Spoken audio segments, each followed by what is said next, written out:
There's no reason that kids ain't making it to see 16, 18, 21. We're never gonna heal and we're never gonna move forward if we don't address the issue. I don't really know why it's not being viewed as a genocide of us right now. If you don't have the right people in your corner, they're failed, like from birth, basically. Your life could vanish, or you could lose your life to the system. What kind of society are we that this is what we're doing to our teens?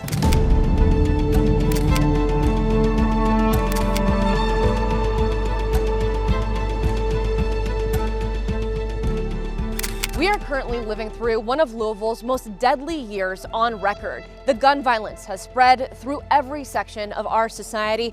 Thanks for joining us for this WHAS 11 special, Breaking the Cycle. I'm Kristen Goodwillie.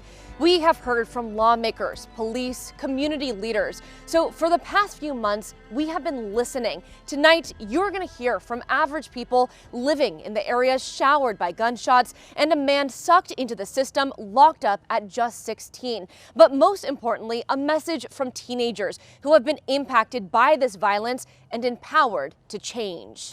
It has seeped into every community, whether you live in downtown West, South, or East Louisville. This map shows every homicide LMPD detectives have investigated through November 15th, 170 of them. 21 of those victims are kids under 18, the youngest just 7 weeks old.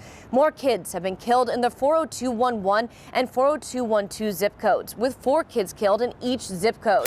Living on a particular block could increase the likelihood that someone you love is killed. I'm here on Cecil Avenue, and it's not a busy street. It feels more like your average residential area. But this short stretch is home to some of the highest crime rates in our area. It saddens me when a kid can't come outside and play. We're standing one house down from a memorial for 2 teenage girls killed on Cecil Avenue. I got 2 children, and that was unnecessary. It saddens me right now as we speak.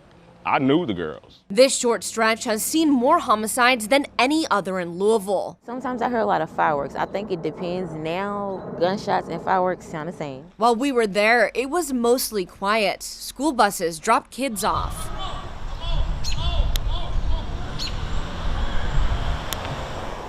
We might have to go. But at one point, 2 cars stopped in the middle of the street, revving their engines, broken glass shattered, and they began speeding up and down the street. Normally when they drive up and down the street, it gets a little bad. Yeah. People don't hear fights or arguments. It's mostly rounds sprayed from cars in drive-by shootings. We don't even know who's shooting who. 3 people have been killed on Bardstown Road. The violence has reached a point that community ambassadors now walk down the street to make people feel safer. Do you feel safe though, kind of walking? I mean, alone, no, but in groups, it's fine. It's gone on more than the last couple of years, but it's gotten worse and worse and worse. On Kentucky Street, it's just part of nature. Almost every person we talked with had been impacted by gun violence. I mean, it's terrible for this area to be so small. I mean, gunfire every night. I mean, proof. I mean, this is what happened to my vehicle. Red paint breaks around the bullet hole in this man's truck. He's asked to remain anonymous. Just imagine if my truck wasn't here. Where would it be then? It probably would be in my front window right there or something. In the house that he raises his young child. That's the problem. Kids with guns. It's like they playing a video game, thinking that you're gonna be able to press rewind or reset. Ain't no reset button with the games y'all out here playing. No arrests have been made in about 62% of cases involving murdered kids. This code that's out there, don't snitch, don't tell. Everybody who lives in the community's got to stop it. We've got to say no more. This gun violence impacts the entire city. It's not just the neighborhoods where these crimes are being reported. In fact, it's costing the city millions of your tax dollars. The National Institute for Criminal Justice Reform recently released a study breaking down the cost of violence in Louisville. They looked at the price of crime scene response, the hospital stay and rehab, the criminal justice process for offenders, jail costs, the resources to support victims and families, and the lost tax revenue from victims and offenders. Added together, each deadly shooting cost taxpayers more than $900,000. For injury shootings, it's more than $508,000. The study found if the city could reduce violence by just 20%, it would save the government $62.8 million every year. Gun violence has increased across the country. According to the Gun Violence Archive, 2020 was the most violent year in the past 2 decades, and 2021 is looking to be even more deadly. Louisville isn't unique in this trend. I went to Roots 101 African American Museum and talked with Lamont Collins about the correlation between poverty and crime. We're still dealing with the same issues today that we dealt with when I was a kid in the 1960s. The 2 zip codes that have the highest teenage deaths both fall in West Louisville, past the 9th Street divide. Yeah, well, when you talk about redlining, it was a diabolical plan to take resources, again, from the cities, the inner cities. Resources that Lamont Collins says have been drained for a long time. When the flight started in West End of Louisville, is after the riots in 1968. That's when we had white flight. And when white flight left, a lot of businesses left, because a lot of times when blacks were working in stores, doesn't mean they own the store. The lack of businesses, jobs, grocery stores in West Louisville is an ever-increasing problem today. We know what happens when you don't have resources. Crime happens, lack of education happens, opportunities go away. But Collins says it's important to show the broader picture of crime. But you talk about the crime that's going on in the black area when it's going on in poor white areas too. That is a story and a narrative that has been placed too much in color and not in factuality. And those are the kind of things we have to continue to address. That to lower the crime, we must also tackle the systemic poverty in our city. But you gotta be willing to put the resources if you're gonna change something. And that's from the city to the county, to the Jefferson County school system. You got to feed the resources to make change. When you look at Louisville's homicides, teenagers not only make up many of the victims, but also the offenders. LMPD data as of November 15th shows out of 62 homicide suspects arrested, 6 have been 17 or younger. That's 9%. Of the 170 homicides detectives have investigated this year, 21 victims were 17 or younger. In all of 2020, 16 victims were in that age group. So what's the reason behind that increase? We sat down with local teens for their take. Systemic racism or being poverty struck and redlined, stuff like that. It can make you want to get a gun and try to, like, say if you're poverty struck and go rob a bank or something. You'll hear more from Jakeem and other teens a little later. But first, we took that same question to local prosecutors and one man first incarcerated as a teenager himself. I ain't been to prom. I missed my 18th birthday, my 21st birthday. I ain't never had a car or nothing like that. 22-year-old Lamont Gracia was a teenager when he was first incarcerated. I didn't have as much as everybody else had, so I always felt like out of place. Arrested for burglary. Yeah, I'm from Louisville. I'm from Newburgh. It was kind of rough growing up. A product of his surroundings, Gracia didn't see another way out. Because that's all I've witnessed my whole life is jail and death. Jefferson County prosecutors are seeing an alarming trend in kids committing crimes. It used to be that it would be 17-year-olds, 16-year-olds who were being brought upstairs as youthful offenders, but now, I mean, there are 14-year-old carjackers. Not only are the ages trending down, the crimes are becoming more violent. And a lot of the murders have been juvenile related, either victim or defendant. Getting to the root of the issue, police and prosecutors have identified 3 main reasons for the uptick in violence. A lot of what I've seen seems to involve social media slights. Different groups of people are able to continue to have like beefs and frictions that maybe without social media they wouldn't have that connection. Arguments and bullying are now happening on social media. I'm not saying like social media causes this, but social media is the platform on which they insult each other now. Well, not every homicide has a direct link. It is an ever-increasing presence in their cases. We do have some cases where we know for sure that the fight started on social media. And I would imagine a lot of these drive-bys are for that reason. It's not a coincidence the two most violent years in Louisville happened during the pandemic. Gyms and community centers were closed down. Kids were left at home instead of in school. So I think just the isolation of the pandemic probably is a large driver of this, but it started before the pandemic, so it's more than that. Police believe it's the lack of a juvenile detention system in the city after the youth detention center closed in 2019. The biggest reason that we have an increase in shooters that are juveniles is the lack of consequences. There are no consequences for these juveniles in this city. They know it. No one with LMPD was available for an interview, but Chief Shields addressed it on the department's podcast. I think police more than anyone see the trajectory that these kids are on and know that if there is not some level of interference run, they are going to end up in a body bag. It's a fine line between balancing a fair sentence and committing a kid into the system. We've got to deal with the people who are committing carjackings right now. Like, they have to be taken off the street at least for a short time. You cannot just bring somebody in, send them back out to the same neighborhood with the same friends and hope that a day in the courtroom fixed it. Gracia was resentenced at 18 like all juveniles in the state of Kentucky. He's spent the last 4 years in state prison. No, I did the wrong thing, but they could have gave me another chance at life. It's a problem that Gracia says has more to do with resources or a lack of them. I was growing up, there wasn't no programs in my neighborhood that did anything like that. There wasn't nobody who did nothing like that. Officials agree funds for youth services have been depleting for years. Some people in the state are a little more fiscally minded, and they don't want to invest as much resources into that program and those programs as they need to. And we need programs for those kids, programs for the families, to give them help to keep them out of this. And this year in particular, more teens are being killed. It's a reality Gracia is well aware of. He's had friends die from gun violence while being locked up. A lot of things that need to be touched on, or it's just gonna keep happening. People's just gonna keep dying. Kids is gonna keep going to jail, and it's just gonna be the same cycle.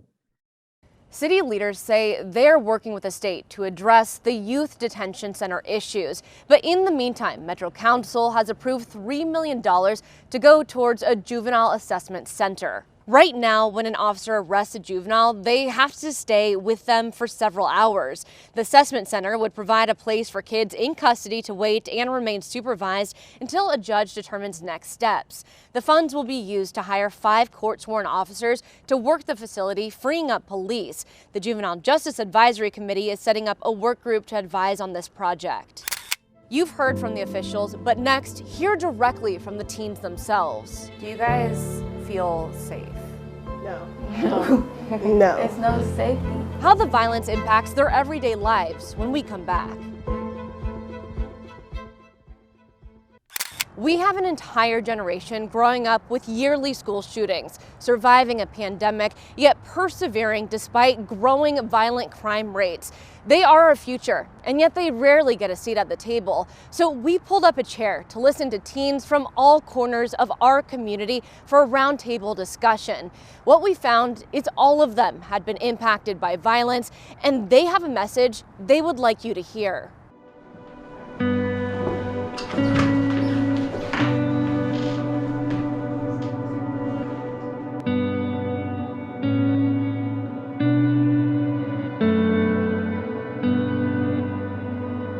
You don't have to have enemies for a bullet to have your name on it. You know, this can happen anywhere in the city. You're not safe in every single square inch. It's like a sense of fear that just dwells on you. It's saving our children from the barrel of a gun that you've refused to act on for too long. If we're the future, then we got to do something new.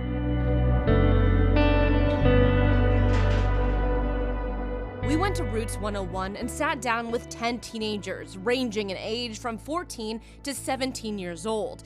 They go to different schools around Louisville, and yet all of them have felt the stress this violence is taking on our community. I get a little paranoid about I'm always checking where I'm at, so I worry about my surroundings because I'm scared at times that it could be me that gets hit or someone that's close to me. So it makes me in a constant worry. Something that you have to like really keep a lookout for, because you never know what's gonna happen, when it's gonna happen. You just have to be aware of your surroundings. And we're not safe at school. We can't be safe at home. We can't be safe at a park. So where are we supposed to be safe? Nowhere. I don't even think I have to walk out of the door to feel some type of anxiety about my life ending today or tomorrow. Areas that were once safe spaces, like school or home, are no longer sanctuaries for kids. Just this year, Tyree Smith was killed waiting for a school bus. How many of you guys have been impacted or seen the violence that's happening in Louisville? And you can raise your hands if you want. How does that make you feel? So you don't know what those kids could have done for the world. You don't know if they killed the next president. They don't know if they killed the next person that could have cured the next disease that might have came up. You don't know what they could have been. They could have been something great that could have changed our nation. I mean, you live in Louisville, you get impacted. If we refuse to look at what's causing the issue, we can't save kids from what's happening to them. The fights start on social media, whether that be bullying or insults. Social media is a way you can start a small argument with somebody over that, and then it turns to something like attempted killing or attempted murder. Kids are really being raised by TikTok. Like, I feel like adults in today's society don't take out the time, like even if they're not your kids, they don't take out the time to try to help raise kids that need that guidance. So what do you guys think is causing the issue? I think just our way of socialization has changed so much in the past few years that we've really lost kind of our origins on like how we actually communicate and how we make friends. One of the main reasons that there is so much gun violence in the young community is because people grow up in neighborhoods full of poverty. I feel like that the schools, like the school board, should step up because they know that it's going to keep happening and keep happening. We have to start investing in the communities that we need it the most. What do you think the community can do? The community, they need therapists so they can get themselves in order, and you can help the young people, helping their minds develop and learning good coping skills. It's too easy to get a gun from somebody. Somebody could just hand you a gun if they felt like it. Gun violence has really affected everybody. But you can't, I see what the community has to do, but you also have to think about the government also in Kentucky. We have the power to say no more. We have the power to say, you're going to address this or we're going to find somebody who will. We can't not talk about it, because the longer we don't talk about it, the worse it's going to get. We elected you to be our protectors. If you're the lawmaker, then you have the ability and the power to make the law to protect us. But you refusing to do that, what did I vote you in for? We just need to get some unity over the whole Louisville right now. There was a licensed therapist who specializes in child trauma at the Teen Roundtable. She was there to listen in and talk with anybody who may have been triggered by the heavy topics that aren't just affecting children, but families as well. I sat down with counselors Renisha Martin and Lauren Muir to talk about issues that they're seeing. They've seen an increase in like isolation, or their children are aggressive, or they're becoming more defiant. Martin and Muir say more adults are recognizing they need help, which allows them to treat the system, not just individuals. They say underlying factors include untreated trauma and an increase in homeless families, substance abuse, and domestic violence. When it comes to how you can make a difference, Martin says we have to break down the stigma surrounding mental health. To have an honest conversation about mental health and how the things that we're experiencing in this city is causing a lot of PTSD, not only through the violence, but also the pandemic. You know, we are being affected mentally, and it's showing. And that's not the only way to have an impact. Our kids are now. They need to be heard now. We need to give them the resources now. We need to give them opportunities now. When we come back, we'll introduce you to people in our community who have made it their mission to reduce youth violence, how you can join their efforts. What is your job? Because everyone in Louisville is responsible for Louisville. Following the death of 16-year-old Tyree Smith at his bus stop, Metro Councilman Ja'Cory Arthur called on everyone in the community to get involved. And there are many grassroots organizations in our community trying to make a difference. The list is long, and those involved are passionate about the future of our young kids. I spoke with a small fraction of adults trying to curb this violence. We try to do direct engagement with individuals who are potential shooters or shooters. Just for you to have a space to come to and be creative and express yourself in a way that maybe is not so easy. Using hip hop as a tool for self-empowerment, as a tool for mentorship. They're the boots on the ground organizations who are working with kids every day. We must be in the jobs of rebuilding community. Where did we lose that connection at? Hip Hop Into Learning releases music videos addressing the violence in our city. Amped also utilizes music to give kids a voice. Nobody's asking why. Like, why do they feel this way? Why are they responding in this way? Dr. Eddie Woods has been doing the work for decades. We were very effective. If we ever get funded to capacity, we could even be more effective. Funding is a major barrier for most grassroots organizations, something the Juvenile Justice Advisory Committee addresses. We have this money for our young folks in the city, and as far as how we allocate those funds, we need more feedback from our community. The Office of Safe and Healthy Neighborhoods is also trying to use money from ARP funds to build a trauma-informed city. Our young people don't necessarily need punitive strategies. Our young people need support. But that still isn't enough as kids continue to die. What is it that we're doing? What is it that you can do? What is it that we all can do so we can be responsible for Louisville? Transcending income and geography, the crime is impacting us all. Some pay with their lives, but we are all paying taxes into a broken system. This is our community. These are our kids. The responsibility falls on all of us. We have a guide online to resources and local grassroots organizations working hard to break the cycle. Ultimately, this is our city, and we all play a part in the solutions. I'm Kristen Goodwillie, WHAS 11 News, on your side.